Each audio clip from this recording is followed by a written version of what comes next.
ఎందుకు మాట్లాడలేకపోయారు చంద్రబాబు నాయుడు గారిని అడుగుతా ఉన్నా. చివరికి మీ వల్ల జరిగినటువంటి తప్పిదాలు, మీ పొలిటికల్ గవర్నెన్స్ లో జరిగినటువంటి నష్టాలు, మీ రెడ్ బుక్ రాజ్యాంగంలో జరిగినటువంటి అనేకమైనటువంటి హింసలు, వాటిని తీసుకెళ్లి అధికారుల మీద తోసేసారే తప్ప నిజంగా ఎక్కడ వాటి మీద చర్చ జరగల.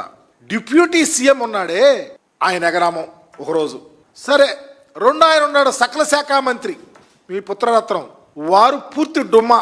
అంటే కలెక్టర్ల కాన్ఫరెన్స్ మీద ఎంత మీరు ప్రయారిటీ ఇస్తా ఉన్నారో అర్థం కాకనే అర్థమవుతా ఉంది ఈ రాష్ట్ర ప్రజలకు.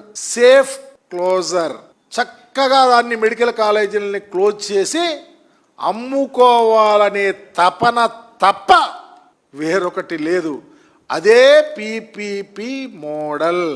మీరు మెడికల్ కాలేజీలని ప్రైవేట్కి ధారాదత్తం చేయాలని ఒక అంకుటిత దీక్షతోనే ఈరోజు పరిపాలన చేస్తున్నారే తప్ప మరొకటి లేదు. 10 కాలేజీలని అమ్మకానికి మార్కెట్లో సిద్ధం చేసినటువంటి పరిస్థితి మీది.